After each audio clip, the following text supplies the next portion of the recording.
Hello everyone, welcome to my channel. This is Priya Bhargav. Today we are going to start Unit 1 of Block 3 MPCE 013, that is MAPC second year students who have opted for clinical psychology. This video is for you guys. We are going to complete this unit in two parts. This is part 1 and connected link of this unit you will get the link in the description section. So let us start with the topic. Today's topic is Rogers client centered therapy. As name suggests, client को priority देना है. Client is the one who will be the center during the counselling. So Karl Rogers जो हैं वो इस therapy के founder हैं और इस थेरेपी को हम डिफरेंट डिफरेंट नेम से जानते हैं, जैसे person centred approach, non directive counselling, client centred counselling. ये सारे एक ही थेरेपी के नेम हैं. सो आपको कंफ्यूज नहीं होना कि ये क्या सारे अलग अलग है. सो ये एक ही अप्रोच के डिफरेंट डिफरेंट नेम्स हैं. सो ये बेसिकली जब भी हम यूज़ करते हैं, सो हमारा मेन एम यही होता है कि हम अपने क्लाइंट को पूरी ओवरऑल ग्रोथ में हेल्प करें. क्लाइंट के जो रॉन्ग परसेप्शन है खुद के बारे में और वर्ल्ड के बारे में, उसको हम चेंज कर सकें और उसका साइकोलॉजिकल ग्रोथ जो है उसको प्रमोट कर सकें. सो अगर हम इसमें बात करें टॉपिक की व्यूज़ ऑफ ह्यूमन नेचर, सो इसमें रॉजर्स जो हैं उन्होंने इस थेरेपी में बताया कि जो ह्यूमन बींग्स है उनमें अच्छी चीज़ें होती हैं, मतलब दे पजेस गुडनेस, सारे ह्यूमंस में होती है.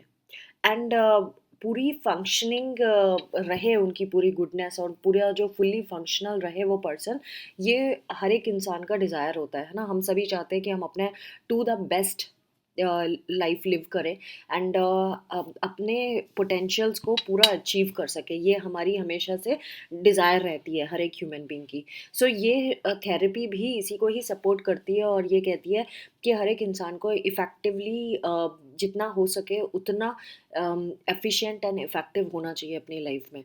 सो रॉजर्स ने कहा अगर पर्सन को आप फ्रीली डेवलप करने की परमिशन दे दें या इंसान अपने आप को फ्रीली डेवलप करे और उसको पॉजिटिवली वो फ्लरिश करने लगे, तो और उसको पूरा सपोर्ट मिले जिन जिन लोगों का मिल सकता है अपने एनवायरनमेंट से, उन सबका सपोर्ट मिले, तो वो इंडिविजुअल सब कुछ अचीव कर सकता है जो वो चाहता है. सो ये थ्योरी में हम ह्यूमन नेचर पे फेथ रखने वाली बात करते हैं. इसको इसीलिए हम ह्यूमनिस्टिक अप्रोच के नाम से भी जानते हैं, क्योंकि इसमें फेथ इन ह्यूमन नेचर ये वाला लॉजिक आता है. सो ये जो थ्योरी है ये बेसिकली बेस्ड है थ्योरी ऑफ पर्सनालिटी, जिसमें हम सेल्फ थ्योरी के बारे में बात करते हैं.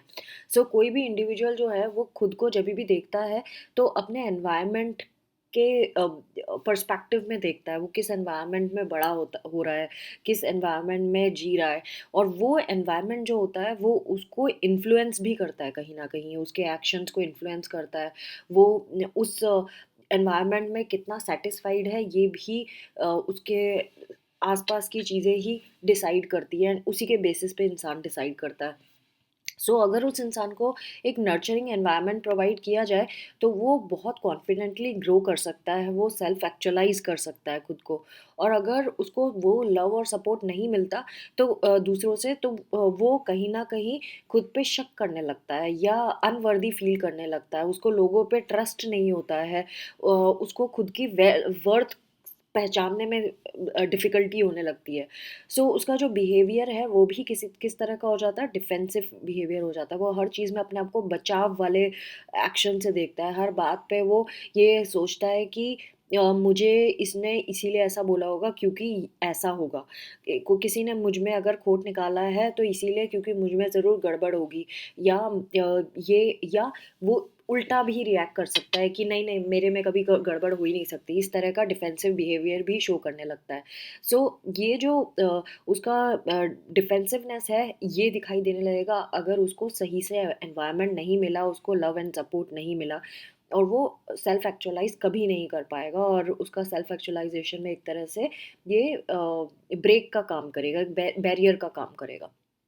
सो जो इम्पोर्टेंट प्रिंसिपल है सेल्फ थ्योरी का, वो यही कहता है कि पर्सन का जो परसेप्शन होता है खुद के बारे में और एनवायरनमेंट के बारे में, वो डिपेंड करता है कि वो कैसे अपने आप को रिलेट करता है खुद से और एनवायरनमेंट से. सो पर्सनल रियलिटी जो होती है, अगर वो इंसान की काउंसलिंग के थ्रू हम चेंज कर दें विदाउट डायरेक्शंस, मतलब काउंसलर को ये नहीं बोलना कि तुम ऐसा कर लो तुम वैसा कर लो, that is a wrong approach. Non directive approach होती है, आप क्वेश्चनिंग वे में बहुत सारी टेक्निक्स होती हैं, उनको हम यूज़ करके काउंसलर जो क्लाइंट है वो काउंसलर क्लाइंट की हेल्प कर सकता है। सो जो क्लाइंट सेंटर्ड थेरेपिस्ट होते हैं उनका लोगों के लिए परसेप्शन जो होता है वो बहुत इम्पोर्टेंट है। अगर थेरेपिस्ट ने अपना परसेप्शन लोगों के लिए इन 4 पॉइंट्स पे बना लिया तो वो क्लाइंट की बहुत अच्छे से हेल्प कर सकता है। अब वो परसेप्शंस क्या-क्या हैं? जैसे पीपल आर ट्रस्टवर्दी, तो पहली चीज़ तो काउंसलर को ही ये बिलीव करना होगा कि लोगों पे आप ट्रस्ट कर सकते हैं, तभी तो आप अपने क्लाइंट को बोलेंगे कि दूसरों पे ट्रस्ट करना सीखो। अगर आप ही को खुद को ट्रस्ट नहीं है और आप क्लाइंट को ये सजेस्ट करते हैं कि don't trust anyone, so obviously आपका क्लाइंट तो नहीं करेगा ना, फिर उसमें इम्प्रूवमेंट नहीं आएगा। Second, people innately move towards self actualisation and health. So counsellor को ये भी बिलीव करना पड़ेगा कि हर एक इंसान जो है वो सेल्फ एक्चुअलाइजेशन की तरफ बढ़ता है, हेल्थ अच्छी हेल्थ की तरफ बढ़ता है। और ये सही भी है और वो नेचुरली बढ़ता है, उसको कुछ पुश करने वाला कोई नहीं चाहिए, वो उनका स्वभाव ही है, बेसिक नेचर ही है, बाय बर्थ है। Third point is people have the inner resources to move themselves in positive direction. So हमारे खुद के अंदर इतनी विल पावर या हमारे अंदर इतने रिसोर्सेज होते हैं कि हम पॉजिटिव डायरेक्शन की तरफ जाएं, उसके लिए हमें किसी और को बोलने की ज़रूरत नहीं होती है। सो इसमें यही बोला है कि लोगों में ये इनर रिसोर्सेज ऑटोमेटिकली होते हैं जो उनको पॉजिटिव डायरेक्शन की तरफ मूव करने में हेल्प करते हैं।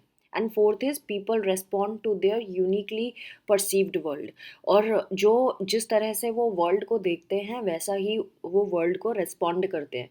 अगर उनकी सराउंडिंग निगेटिव है तो वो निगेटिवली रेस्पॉन्ड करेंगे, सराउंडिंग पॉजिटिव है सपोर्टिव है तो वो पॉजिटिव एंड सपोर्टिव वे में ही रेस्पॉन्ड करेंगे। Now coming to goals of client centred therapy. जो पर्सन सेंटर्ड थेरेपी या क्लाइंट सेंटर्ड थेरेपी या नॉन डायरेक्टिव थेरेपी है ना, बहुत सारे नाम है। ये क्लाइंट सेंटर्ड तो होती है, नॉन डायरेक्टिव भी होती है, इसको एक और नाम है रोजेरियन थेरेपी, इसको रोजेरियन थेरेपी से भी जानते हैं। सो इसकी जो मेन रिस्पॉन्सिबिलिटी जो होती है इसमें, वो हमारी यही होती है कि जो पूरा क्लाइंट को जब हम हेल्प करते हैं तो पूरे ट्रीटमेंट के प्रोसेस में हम क्लाइंट को प्रायोरिटी देते हैं, और थेरेपिस्ट जो होता है वो एक सपोर्ट का काम करता है। क्लाइंट ही डिसाइड करता है कि उसको किस डायरेक्शन में जाना है, इसीलिए इसका नाम क्लाइंट सेंटर्ड भी है। और थेरेपिस्ट का काम नॉन डायरेक्टिव रोल होता है, डायरेक्शन नहीं देना है थेरेपिस्ट को, जैसे मैंने पहले भी बताया। सो गोल जो होता है क्लाइंट सेंटर्ड थेरेपी का, वो यही होता है कि वो एक पहली बात तो क्लाइंट आपके सामने तभी ओपन होगा जब आप उसको सेफ एनवायरनमेंट शो करेंगे, आप केयरिंग एनवायरनमेंट शो करेंगे। सो क्लाइंट जितनी जल्दी ये परसीव करने लगेगा कि वो सेफ है, उसको अटेंशन मिल रही है थेरेपिस्ट की प्रॉपर, तो उतना ही वो थेरेपिस्ट के क्लोज आता है और अपने बारे में बहुत सारी चीज़ें बता पाता है और अपने अंदर पॉजिटिव चीज़ें डेवलप भी कर पाता है। सो जितना ज़्यादा उसको सपोर्ट मिलेगा उतना ही ज़्यादा वो डिस्क्लोज करेगा अपने अंदर की जो hidden and distorted belief system है उसके बारे में हमें पता चल पाएगा। तो और धीरे धीरे जैसे जैसे हम आगे बढ़ेंगे थेरेपी में, उतना ही वो कम डिस्टॉर्टेड फील करने लगेगा और ज़्यादा कन्ग्रुएंस फील करेगा अपने थेरेपिस्ट के साथ, उसको ज़्यादा ट्रस्ट होगा अपने थेरेपिस्ट के साथ। सो हमारा जनरल भी, और जो उसका रिएक्शन होगा ना दूसरे वर्ल्ड से या दूसरों के साथ, वो भी ज़्यादा इफ़ेक्टिव होगा। दो प्राइमरी गोल्स के बारे में इन्होंने बात करी है जो पर्सन सेंटर्ड थेरेपी में होते हैं हमारे। एक तो कि जो आपका क्लाइंट है उसका सेल्फ एस्टीम इंक्रीज़ करना, एंड दूसरा वो अपने एक्सपीरियंसेस को ओपन कर सके, उसका एक्सपीरियंस जो दूसरे लोगों के साथ है वो उसको ओपनली परसीव करे, अपने आप को डिफेंसिव मोड में ना रखे। तो जो चेंजेस हम देखना चाहते हैं थेरेपी में, जो आना चाहिए क्लाइंट के अंदर, वो क्या क्या है। पहला, क्लाइंट अपने आप को आइडियलाइज करना शुरू करे, अपने आप को पहचानना शुरू करे। तो closure agreement between the clients idealised and actual selves, जो उसका एक्चुअल सेल्व है और जो आइडियलाइज करता है कि मुझे ऐसा बनना है, उनके बीच में एक एग्रीमेंट सेट करने की कोशिश करें। क्योंकि हम सब, हर एक इंसान के अंदर एक है ना एक्चुअल अपनी आइडियल इमेज होती है जो हम हमेशा अचीव करना चाहते हैं, और एक एक्चुअल हम होते हैं जो एट प्रेजेंट है। सो इन दोनों के बीच में कितना डिफरेंस है, उतने ही ज़्यादा आप अनसेटिस्फाइड होंगे, आप अनसेटिस्फाइड होंगे। लेकिन जैसे जैसे आपका आइडियल सेल्फ और आपका एक्चुअल सेल्फ कोइंसाइड करना शुरू कर देता है, आप उतना ही सेटिस्फैक्शन को अचीव कर लेते हैं। और कभी कभी ऐसा भी होता है कि अगर डिसएग्रीमेंट भी कहते हैं इसको, जो इम्बैलेंस की बात कर रही हूँ उसको डिसएग्रीमेंट भी कहते हैं। सो अगर जो आपका क्लाइंट है वो आइडियलाइज्ड सेल्फ और एक्चुअल सेल्फ में एक एग्रीमेंट सेट कर ले कि हाँ मैं वहाँ तक पहुँच सकता हूँ अगर मैं इन चीज़ों पे काम करने लगूँ, और उसके खुद के अपने प्लान्स होते हैं कि उसको कैसे आइडियल सेल्फ को अचीव करना है, वो सब करने लगे, तो यानी एक हमने टारगेट अचीव कर लिया थेरेपी में। Second, better self understanding. खुद की अंडरस्टैंडिंग होना ज़रूरी है, आप क्या चाहते हैं, आप क्या नहीं चाहते हैं, आपको क्या लाइफ को कैसे प्रोसीड करना है, वो सारी चीज़ें। And then third is lower levels of defensiveness, guilt and insecurity. So अगर किसी के, बहुत सारे लोगों को आप देखेंगे या खुद के अंदर भी झांक के देखेंगे तो आपको लगेगा हमारे अंदर भी कितने सारे डिफेंसिवनेस होती है, हमारे अंदर भी गिल्ट रहता है कुछ चीज़ों को लेकर, काश मैंने ये कर लिया होता, मैंने ऐसा क्यों नहीं किया, इस तरह का। एंड देन इनसिक्योरिटी भी होती है कि अगर मुझसे ये नहीं रहा तो, या मेरे पास ये नहीं रहा तो, इस तरह के इनसिक्योरिटीज़ रहती हैं। एंड देन डिफेंसिवनेस, किसी ने आपको कुछ बोल दिया, पॉइंट आउट कर दिया तो आपको बुरा लग जाता है, या आप उसको उल्टा अटैक करने लग जाते हैं। सो ये इन चीज़ों को हम लोअर करने की कोशिश करते हैं थेरेपी में, जब पर्सन सेंटर्ड थेरेपी की बात करते हैं। And then fourth is more positive and comfortable relationship with others. दूसरों के साथ ज़्यादा पॉजिटिव रिलेशनशिप रखना, कंफर्टेबल रिलेशनशिप रखना। कोई भी आपने देखा होगा जितने कॉन्फिडेंट लोग होते हैं वो बहुत कंफर्टेबल होते हैं दूसरों से बात करने में, बहुत पॉजिटिव साउंड करते हैं। बट वहीं जो थोड़े जो निगेटिव बोलते हैं अनकंफर्टेबल फील करते हैं दूसरों के सामने, वो उनका आपको अलग से ही उनके बिहेवियर, बॉडी लैंग्वेज में पता चल जाता है, उनकी लैंग्वेज में पता चल जाता है।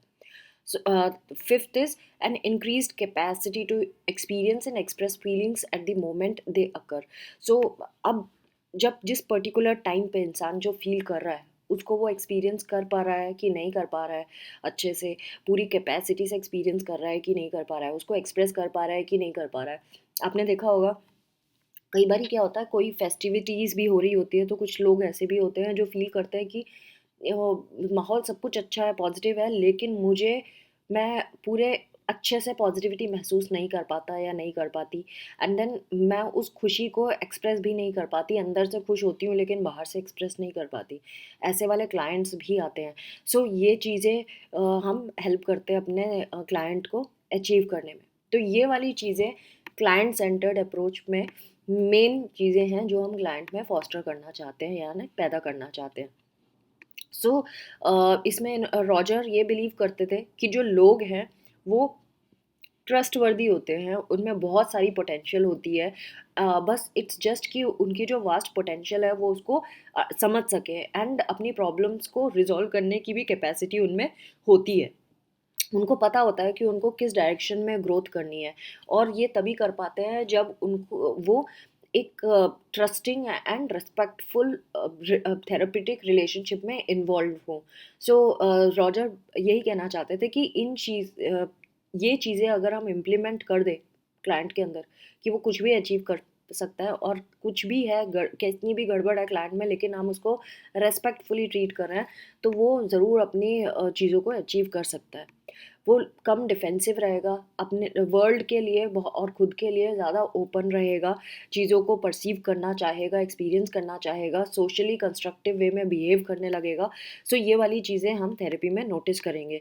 एंड पर्सन सेंटर्ड थेरेपी जो है वो बेसिकली पर्सन पे फोकस करती है, गोल पे फोकस नहीं करती। इस थेरेपी में हमारा काम गोल सेट करना बिल्कुल नहीं होता, हम कोई गोल नहीं सेट करते, हम सिर्फ पर्सन के ऊपर वर्क करते हैं। पर्सन जो हमसे बोलता है या ये बताता है कि उसके अंदर ये लैकिंग है, हम उसको उसको ठीक करने की कोशिश करते हैं, उसी की हेल्प से, उसी को ही, वही बताता है रास्ता क्या है, हम सिर्फ उसको मोटिवेट करने का काम करते हैं। सो वो बेटर तरीके से अपनी प्रॉब्लम्स को सॉल्व भी कर पाता है, अभी की और फ्यूचर की भी।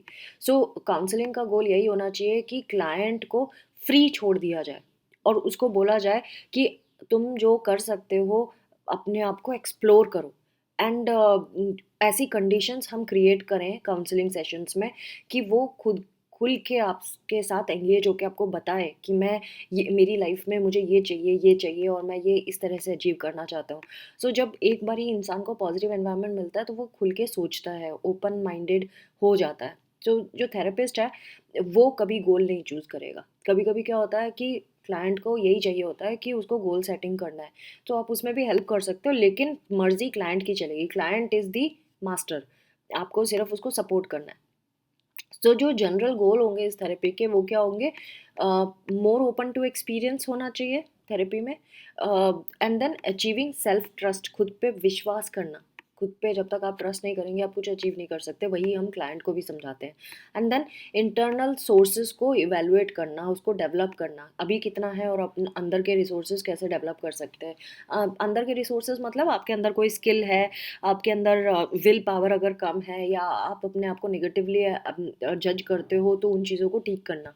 Then being willing to continually grow, और कोशिश करना कि मैं ग्रो होना चाहती हूँ, ये नहीं कि 4 दिन कोशिश की और 5वें दिन छोड़ दिया, ये नहीं होना चाहिए। सो इस पे हमें काम करना है। जहाँ पे आपका क्लाइंट लो फील करता है उसको मोटिवेट करना कि तुमने अब तक किया और अब भी कर कर सकोगे, इस तरह से। तो इस तरह का जब हम ट्रस्ट डेवलप कर लेते हैं तो वो जो हेल्पलेसनेस एंड पावरलेसनेस की फीलिंग है ना, वो ऑटोमेटिकली कम होने लगती है क्लाइंट के अंदर से। और जो उसका बिहेवियर है, जो बेसिकली उसका जो स्टीरियोटिपिकल थॉट प्रोसेस था उसकी वजह से होता था, वो थॉट प्रोसेस वो चला जाएगा। उसका बिहेवियर जो होता था उस थॉट प्रोसेस की वजह से वो चला जाएगा। एंड वो ज़्यादा प्रोडक्टिव होगा, ज़्यादा क्रिएटिव होगा, ज़्यादा फ्लैक्सीबल होगा डिसीजन मेकिंग में। Now next is counselling process.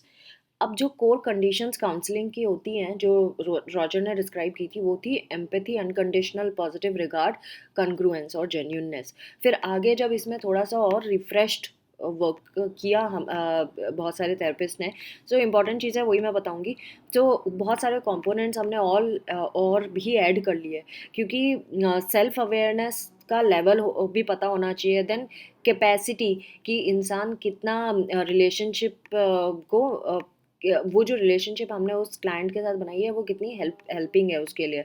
सो जो कोर कंडीशंस शॉर्टलिस्ट हुई, कारकफ ने 1969 में बताई थी कि कोर कंडीशंस कौन सी हैं। So original shortlist of core conditions वो क्या क्या हैं वो मैं यहाँ आपको बताऊँ। अनकंडीशनल पॉजिटिव रिगार्ड तो रॉजर्स ने भी दिया था, एम्पैथेटिक अंडरस्टैंडिंग रॉजर ने भी दी थी, ठीक है ना। और देन यहाँ पे जेन्यूननेस एंड कॉन्ग्रुएंस ये भी दिया था रॉजर ने। उसके आगे की चीज़ें ये एक्स्ट्रा ऐड हुई हैं, transparency, self disclosure, concreteness and cultural awareness. ये वाली चीज़ें बहुत ज़रूरी हैं अगर आप पर्सन सेंटर्ड या क्लाइंट सेंटर्ड थेरेपी को इम्प्लीमेंट करना चाहते हैं। सो सबसे पहली चीज़ क्या आती है कि एक तो रिलेशनशिप जो क्लाइंट एंड काउंसलर के बीच में है वो एक ट्रस्टिंग रिलेशनशिप होना बहुत ज़रूरी है। तभी क्लाइंट जो है जब तक वो काउंसलर पे ट्रस्ट नहीं करेगा, वो उतना ही ज़रूरी काउंसलर का भी क्लाइंट पे ट्रस्ट करना है। मतलब ये इट शुड बी म्यूचुअल, ये नहीं कि काउंसलर तो क्लाइंट पे कर रहा है लेकिन क्लाइंट काउंसलर पे नहीं कर रहा, या क्लाइंट काउंसलर पे कर रहा है काउंसलर क्लाइंट पे नहीं कर रहा। सो ये नहीं होना चाहिए, म्यूचुअल होना चाहिए ट्रस्ट या रिलेशनशिप। फिर काउंसलर जो है उसको एक्टिव लिसनिंग बहुत ज़रूरी है। एक्टिव लिसनिंग मतलब ध्यान से सुनना क्लाइंट आपका क्या कह रहा है, और जब वो कह रहा है तो आपको या तो अपना हेड नॉड करना है ना, सर हिला के सुनने की कोशिश करना है, या आई टू आई कांटेक्ट रखना है, बॉडी लैंग्वेज कंफर्टिंग रखनी है, सो दैट सामने वाले को लगे कि आप उसको हर तरीके से सुन रहे हैं। वर्बल लिसनिंग भी होती है और नॉन वर्बल लिसनिंग भी होती है। तो जैसे वर्बल लिसनिंग में क्या होता है, एक्टिव लिसनिंग में हाँ हाँ इस तरह से बोलना। एंड देन नॉन वर्बल में क्या होता है, आप बॉडी मूवमेंट जो करते हो। सो इससे जो आपका क्लाइंट है उसको ये समझ में आएगा कि हाँ ठीक है, ये काउंसलर मुझे समझ रहा है या समझ रही है। फिर अपने माइंड को एक्टिवली एंगेज रखना कि वो क्या बता रहा है, वो अपने बारे में जो भी डिस्क्लोजर्स कर रहा है, प्रीवियस डिस्क्लोजर्स, उसको आप कंपेयर कर पा रहे हो क्या, कि अभी क्लाइंट ने क्या कहा और पहले क्या बोल रहा था, क्या यहाँ पे कॉन्ट्राडिक्शन है क्या। तो एक्टिव लिसनिंग में आपको ये अपना दिमाग भी चलाना है, सिर्फ सुनने का काम नहीं करना है, दिमाग भी चलाना है। सो ईगन ने प्राइमरी एंड एडवांस्ड एम्पैथी के बारे में बात की है इसमें। प्राइमरी एम्पैथी तो सिंपल है कि आप counsellor as a counsellor attending है, आप सुन रहे हैं और उसको कम्युनिकेट भी कर रहे हैं बैक, अपने क्लाइंट को बता रहे हैं कि आपने क्या समझा, जो क्लाइंट ने बोला उसी को ही आप दोबारा एक सिंपलिस्टिक लैंग्वेज में उसको बता रहे हैं। सो उसको हम पैराफ्रेजिंग टर्म से भी यूज़ करते हैं। सो आपने ये किया। एडवांस्ड एम्पैथी में आप सेल्फ डिस्क्लोजर, डायरेक्टिवनेस एंड इंटरप्रिटेशंस भी डाल देते हैं। इसके अलावा ये भी होती है, जो ऊपर बताई वो तो होती है, साथ में एडवांस्ड एम्पैथी में ये सारी चीज़ें भी होती हैं कि अगर आपके साथ उसी से मिलता जुलता कोई इंसिडेंट है तो आप शेयर कर सकते हो कि हाँ, मैं समझ सकती हूँ, मेरे साथ भी ऐसा कुछ हुआ था, आई कैन अंडरस्टैंड कि हाँ ये इस तरह से महसूस होता है। तो जब आप अपने इमोशंस उससे शेयर करते हैं तो उसको समझ में आता है कि हाँ, जो मेरा काउंसलर है वो मुझे समझ रहा है। एंड देन डायरेक्टिवनेस की फिर आप अपने सजेशंस इनडायरेक्टली बता सकते हो कि ये जब मेरे साथ ये इंसिडेंट हुआ था तो मैंने ऐसा किया था तो मेरे लिए बेनिफिशियल रहा था। देखिए, इनडायरेक्टली आपने ये तो बताया कि ऐसा करने से बेनिफिशियल होता है, साथ में आपने उसको फोर्स नहीं किया कि ऐसा ही करो। एंड ज़रूरी भी नहीं है उसकी सर्कमस्टेंसेस में वो वर्क करेगा, लेकिन आपने अपनी चीज़ें बताई। देन इंटरप्रिटेशंस, आप आप जो भी आपको कहानी बता रहा है आपका क्लाइंट, उससे आप क्या इंटरप्रेट कर पा रहे हो, वो भी एम्पैथी के अंदर आता है। फिर ये जो क्लाइंट एंड काउंसलर की जो रिलेशनशिप है, जब ये डेवलप हो जाती है तो क्लाइंट के लिए बड़ा पॉसिबल हो जाता है कि वो जो भी चीज़ें उसके साथ हुई हैं, जिन फीलिंग्स की वजह से वो परेशान था, उसको री एक्सपीरियंस कर सके, और समझ सके कि कहाँ उसने गड़बड़ कर दी। वो खुद ही अपने आप ही चीज़ें जब डिस्क्राइब करने लगता है तो उसको रियलाइज़ होता है कि हाँ, मैं इसको दूसरे तरीके से भी तो कर सकती थी या कर सकता था। सो ऐसे करके क्लाइंट्स खुद ही बोलना शुरू हो जाते हैं जब आप एक कंफर्टेबल रिलेशनशिप सेट कर देते हैं एंड एम्पैथेटिक रिलेशनशिप सेट कर देते हैं। और जहाँ पे उसको ये समझ में आने लगता है, सेल्फ अवेयरनेस होने लगती है, जब वो पास्ट एंड प्रेजेंट के बीच में लिंक रिकॉग्नाइज करने लगता है, सो वो अपनी प्रॉब्लम के रिजोल्यूशंस भी प्रिपेयर करने लगता है। उसको पता चल जाता है कि प्रॉब्लम पे अब कैसे काम करना है। नाउ ये जो therapeutic change person centred counselling में आता है इस पूरे प्रोसेस में, ये एक इस तरह का मूवमेंट है जो दिमाग में चलने वाली इशू है, लेकिन वो बॉडीली भी रिएक्ट करता है इंसान।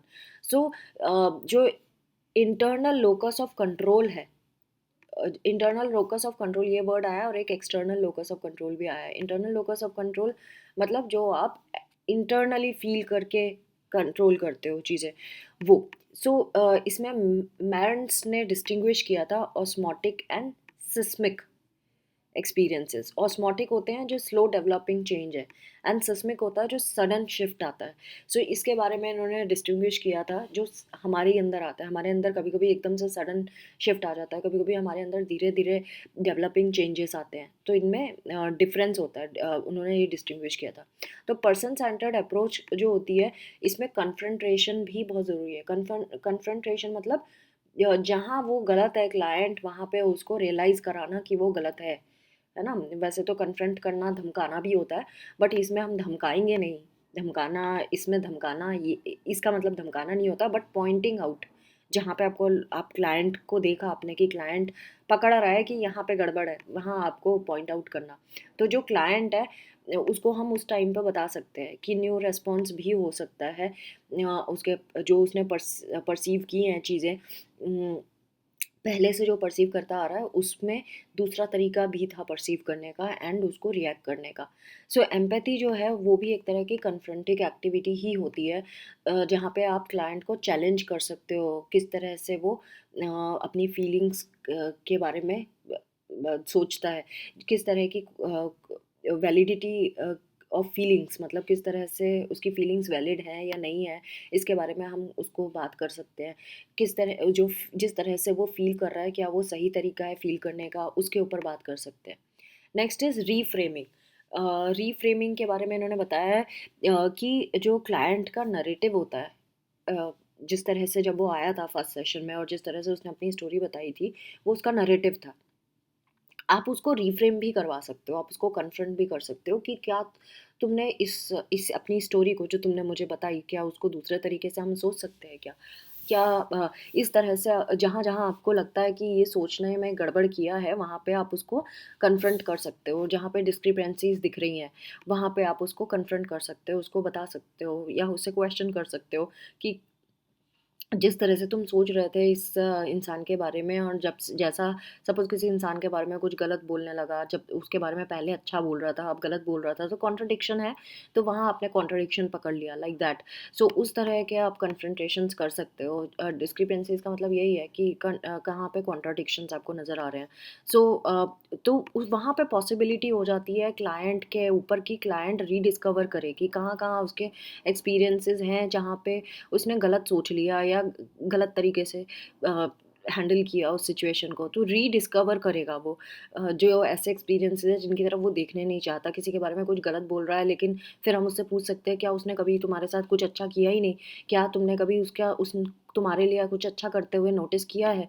सो उसके बारे में क्या सोचते हो। तो इस तरह की बातें करने से इंसान खुल जाता है, उसकी उसकी थॉट प्रोसेस खुल जाती है। तो जो एम है क्लाइंट को खुद के साथ रीटच करवाना है, फिर से अपने को रियलाइज़ कराना है कि वो क्लाइंट अपने अंदर और भी चीज़ें पहचाने जो एग्जिस्ट कर रही हैं बट हिडन है, कहीं सप्रेस्ड है।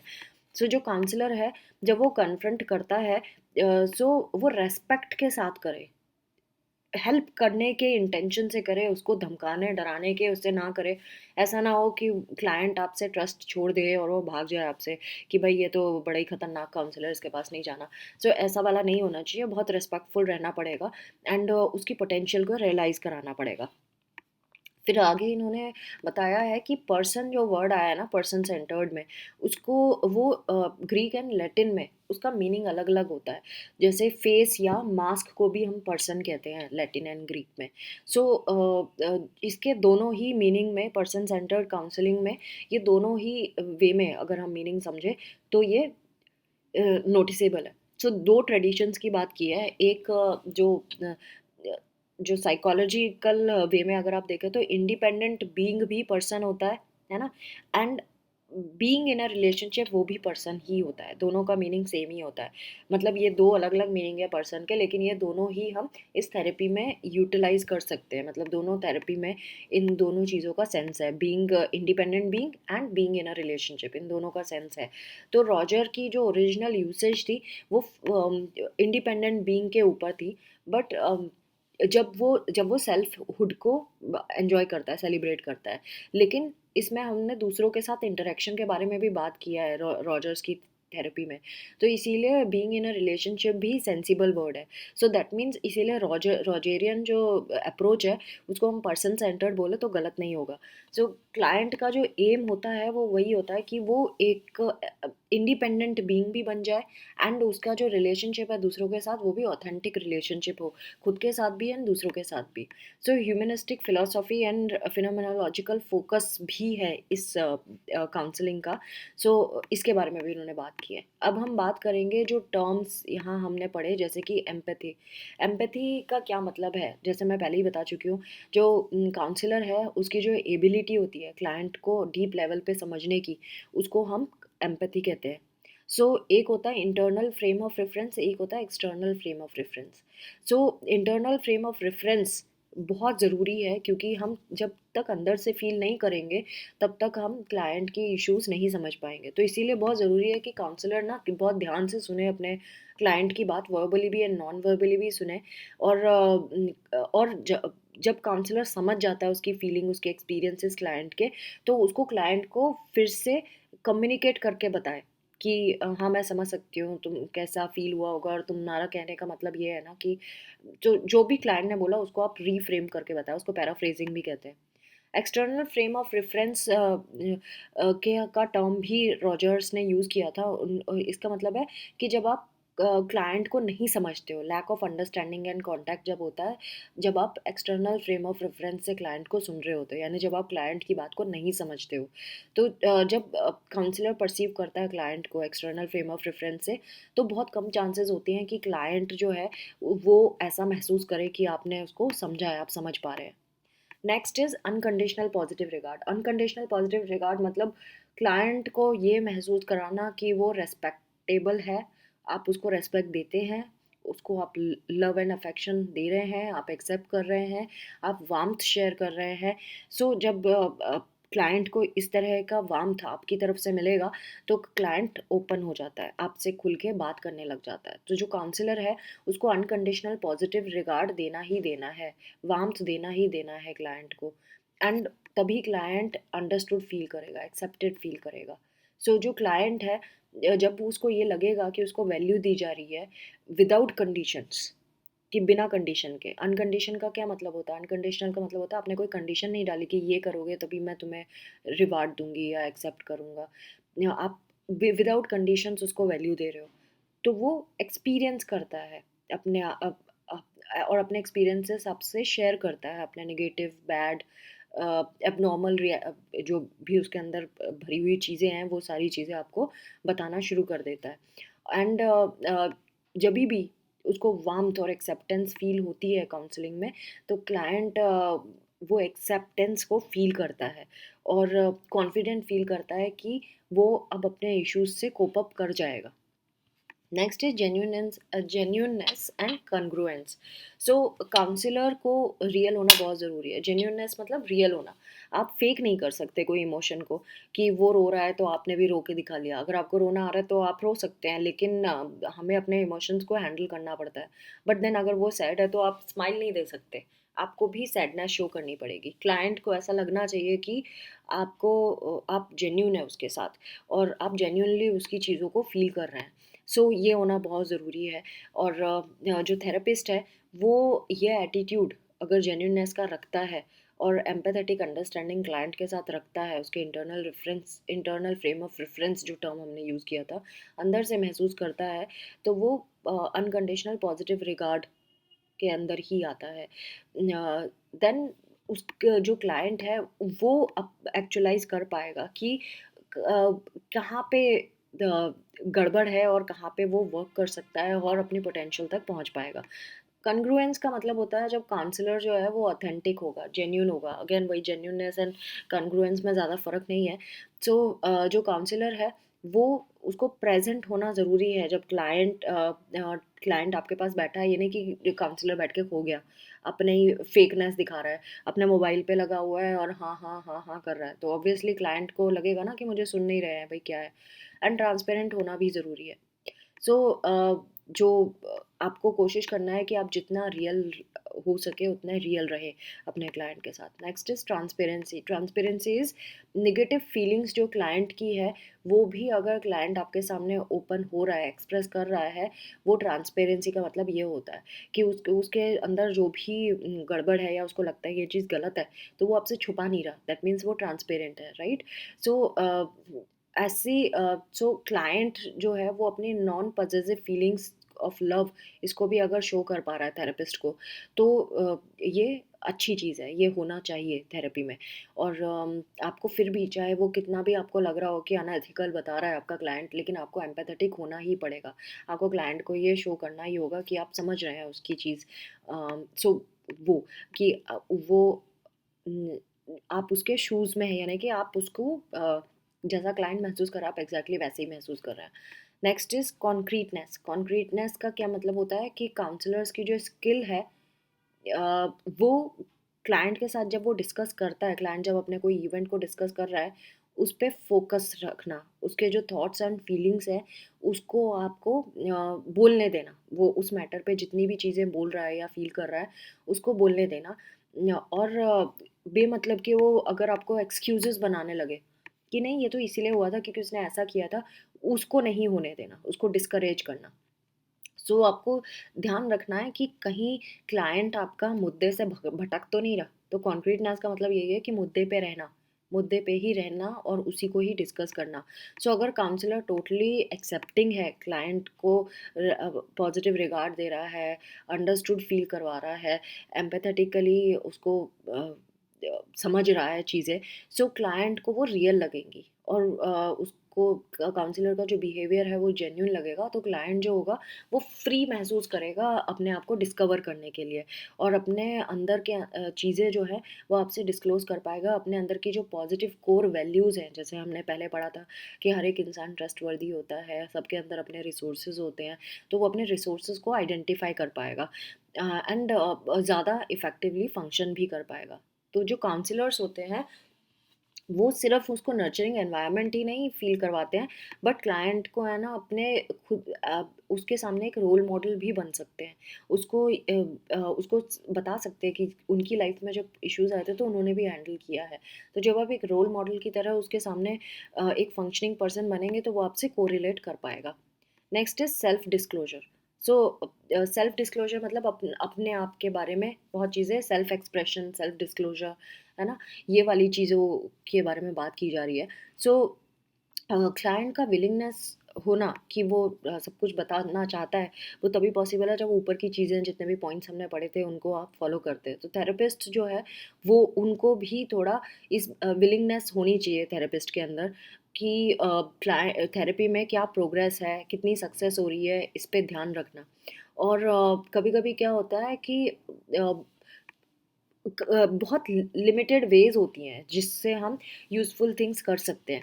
So self disclosure and self expressions जो हैं ये बहुत ज़्यादा इम्पॉर्टेंट है, जो क्लाइंट के लिए बहुत हेल्पफुल भी होती हैं। और थेरेपेटिक रिलेशनशिप में कब ये ज़्यादा हेल्पफुल हो जाती है वो यहाँ पे इन्होंने पॉइंट वाइज बताया है, जैसे कि they are relevant to client and the client's present experiencing. जब अगर जो भी सेल्फ डिस्क्लोजर आप कर रहे हैं, काउंसलर भी अपना सेल्फ डिस्क्लोजर कर सकता है, जैसे मैंने बताया आप अपनी खुद की स्टोरीज से भी क्लाइंट को मोटिवेट कर सकते हैं। तो ये तभी आपको क्लाइंट से शेयर करना है जब वो क्लाइंट के केस में रेलिवेंट है, क्लाइंट को उससे हेल्प मिल रही है, क्लाइंट उससे कुछ सीख रहा है, तब आपको करना है सेल्फ डिस्क्लोजर। एंड या सेल्फ एक्सप्रेशन मतलब अगर आप कुछ ऐसे एक्सप्रेशंस दे के क्लाइंट को मोटिवेट कर सकते हैं, क्लाइंट में कुछ पॉजिटिव चेंज ला सकते हैं, तो आप वो भी कर सकते हैं। फिर आपका सेल्फ डिस्क्लोजर कैसे होना चाहिए, they are a response to client's experience, client का जो एक्सपीरियंस है उसी के अकॉर्डिंगली ही आपका एक्सपीरियंस होना चाहिए। ये नहीं कि आपकी कहानी कहीं और जा रही है लेफ्ट में और उसकी जा रही है राइट में, ऐसा नहीं होना चाहिए। लाइक सपोज कोई ब्रेकअप का केस है और आपका भी कोई ब्रेकअप का सिचुएशन रहा है, या आपके किसी और पास्ट क्लाइंट के साथ ऐसा कुछ था, तो आप without disclosing the details of your past client आप उसकी स्टोरी उससे शेयर करके उसको मोटिवेट कर सकते हैं। Then a reaction to the client is persistent and particularly striking। और अगर आपको पता है कि जो क्लाइंट का रिएक्शन है, जो क्लाइंट जिस तरह से रिएक्ट करता है वो हमेशा से रह रहा है, उसी तरह का रिएक्शन चलता आ रहा है, और ये ऐसा रिएक्शन है जो हम ठीक करना चाहते हैं, या हम इसको और अच्छा इम्प्रूव करना चाहते हैं, कुछ भी हो सकता है। सो उसके बेसिस पे आपका सेल्फ डिस्क्लोजर होना चाहिए। Again, in response to the questions and request from the client, अगर क्लाइंट ने आपसे कुछ क्वेश्चन किया कि क्या आपके साथ भी ऐसा हुआ है जो मेरे साथ हुआ है, तब आप बता सकते हैं। या उसने क्लाइंट ने रिक्वेस्ट किया कि आप क्या मुझे ऐसी कोई चीज़ बताओगे जिससे मुझे मोटिवेशन मिले, ऐसा कुछ बोले तो आप बता सकते हैं। तो थेरेपिस्ट का जो आंसर होना चाहिए वो ओपन होना चाहिए, ऑनेस्ट होना चाहिए, और वो हेल्पिंग होना चाहिए, क्लाइंट को किस तरह हेल्प करे, उसको डीमोटिवेट ना करे। Again, next point is when it seems the client wants to ask a question but does not directly voices it। कभी कभी क्लाइंट हेसिडेंट फील करता है, बट क्लाइंट आपसे पूछना चाहता है, बहुत सारे सवाल करना चाहता है, तब आप उसको अपने आप ही, अगर आपको समझ आ जाए कि आपसे पूछना चाह रहा है बट हिम्मत नहीं हो रही, तब आप बता सकते हो। Next is to make an empathetic observation, that is to express a perception of an aspect of the client's communication और इमोशनल एक्सप्रेशन। सो आप एक एम्पैथेटिक ऑब्जर्वेशन भी देख सकते हैं कि क्लाइंट का किस तरह का बिहेवियर है जब वो आपको इमोशनल एक्सप्रेशंस से वो कुछ बता रहा है, या कम्युनिकेशन के थ्रू उसने कुछ बताया है, तो वो किस तरह से एक्सप्रेस कर रहा है अपने परसेप्शंस के बारे में। सो क्लाइंट के वो कम्युनिकेशन को आप नोटिस कर सकते हैं। टू तो आप अपना उस तरह का एक बिहेवियर शो कर सकते हैं क्लाइंट को, supportive behaviour. Then to correct for loss of acceptance और एम्पैथी और इनकन्ग्रुएंस, अगर आपको ये लगता है कि उस वो एक्सेप्ट नहीं कर पा रहा, या कहीं पे वो इनकन्ग्रुएंट है अपनी सिचुएशन से, तब आप उसको करेक्ट करने के लिए सेल्फ डिस्क्लोजर कर सकते हैं। And then to offer insights and ideas, और अगर आप उसको आइडियाज़ देना चाहते हैं, जैसे मैंने प्रीवियसली थोड़ी देर पहले बताया था कि आपने कैसे हैंडल की अपनी सिचुएशन, आप उसका एग्जांपल देके उसको आइडिया क्रिएट कर सकते हो उसके दिमाग में, या वो ये रियलाइज़ कर सकेगा कि उसने कहाँ गलती कर दी। Now cultural awareness in client centred counselling, ये लास्ट पॉइंट है इस टॉपिक का। इसमें ये बताया जा रहा है कि जो आपके जो काउंसलर होते हैं, बहुत ज़रूरी है कि वो आपके क्लाइंट के क्लाइंट के कल्चर के बारे में अवेयर हो। हमारा क्लाइंट किस कल्चरल बैकग्राउंड से आया है, ये हमें पता होना बहुत ज़रूरी है। हम क्योंकि कभी कभी हम पर्सनल अटैक भी कर सकते हैं, तो इसीलिए कल्चरल अवेयरनेस का मतलब होता है कि हमें कुछ चीज़ों की इन्फॉर्मेशन होना, मे बी डिफरेंट स्टैंडर्ड्स जो हम यूज़ करते हैं, जैसे लाउडनेस। कुछ कल्चर्स में लाउडनेस अच्छी नहीं मानी जाती। स्पीड ऑफ डिलीवरी, आप जिस तरह से फास्ट फास्ट बोल रहे हैं वो अच्छा नहीं माना जाता। स्पेशल डिस्टेंस, आप कितनी पास और कितनी दूर बैठे हो, वो भी बॉदरसम हो सकता है कुछ क्लाइंट्स के केस में। तो उनका कल्चर कैसा है उसके बेसिस पे डिपेंड करता है।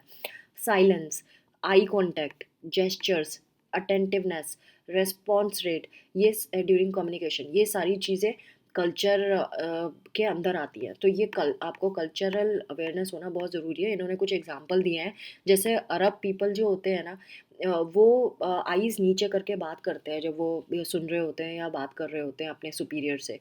कभी आंखें मिला के बात नहीं करते हैं। सेकेंड इज़, जो साउथ अमेरिका से लोग होते हैं, वो अगर आप हैंड्स पॉकेट में डाल के बात करोगे तो वो इम्पोलाइट मानते हैं साउथ अमेरिका के लोग। फिर रशिया के लोग जो होते हैं, वो ग्रेटिट्यूड के लिए किस करते हैं। सो हमारे इंडियन कल्चर में तो बहुत ही ख़राब माना जाता है अगर कोई अननोन इंसान किस कर दे आके ग्रेटिट्यूड शो करने के चक्कर में, है ना। सो यहाँ पे रशिया में ये एक तरीका है एक्सप्रेस करने का ग्रेटिट्यूड। फिर जो नॉर्वे के लोग हैं, उनमें बताया है कि जब ये लोग जब आपस में बात करते हैं कोलीग से, न्यू कोलीग से, सो ये फर्स्ट नेम नहीं लेते हैं, ये सरनेम से बात करते हैं जब तक कि वो उनसे पूरी तरह ओपन अप ना हो जाए। फिर चाइनीज़ एंड जापानीज़ में फेशियल एक्सप्रेशंस कुछ होते हैं जो हम हैप्पीनेस के लिए यूज़ करते हैं। यहाँ पे एंगर और सैडनेस को छुपाने के लिए, एक्चुअली उसको दिखा एंगर या सैडनेस को छुपाने के लिए यूज़ करते हैं happiness, smiling face like that, जो अनएक्सेप्टेबल है कुछ कल्चर्स में। सो नाउ अब हम इसमें कुछ इन्होंने टिप्स दिए हैं कि क्रॉस कल्चर कम्युनिकेशन रियली जो बेसिक चीज़ें हैं जो आपको पता होनी चाहिए। पहली चीज़, यूज़ कॉमन वर्ड्स। आप जब भी किसी से बात करते हैं कॉमन वर्ड्स यूज़ करें, कोई टिपिकल बहुत हाई फाई लैंग्वेज ना यूज़ करें। Follow basic words of grammar, grammar के बहुत बेसिक वर्ड्स यूज़ करें। फिर अवॉइड स्लैंग्स, जो स्लैंग होते हैं वो नहीं करना है। जैसे आपको पता ही है स्लैंग्स बहुत सारे लोग यूज़ करते हैं, वो सब नहीं यूज़ करना है जब आप बात कर रहे होते हैं। Then repeat basic ideas without shouting. कोई भी बेसिक आइडियाज़ हैं, बिना चिल्लाए उसको आपको बताना है। पैराफ्रेज इंपॉर्टेंट पॉइंट्स, जो भी इंपॉर्टेंट पॉइंट आपका क्लाइंट आपसे बोल रहा है उसको पैराफ्रेज करना है, उन्हीं के लैंग्वेज में उनको बोलना है, बताना है। And then check for understanding, और फिर आपको ये भी चेक करना है कि क्या वो आपकी बात समझ रहे हैं और आप उनकी बात समझ रहे हैं कि नहीं। सो ये बेसिक कम्युनिकेशन के रूल्स बताए हैं जो इंटरकल्चरल काउंसलिंग में ध्यान रखने वाली बात है। Now last topic of today's video is counselling relationship. Counselling relationship के बारे में बात की गई है। सो जो क्लाइंट होता है, जब आपके पास आता है तो वो आपको ध्यान रखना है कि क्लाइंट अपनी प्रॉब्लम्स को खुद सॉल्व कर सकता है।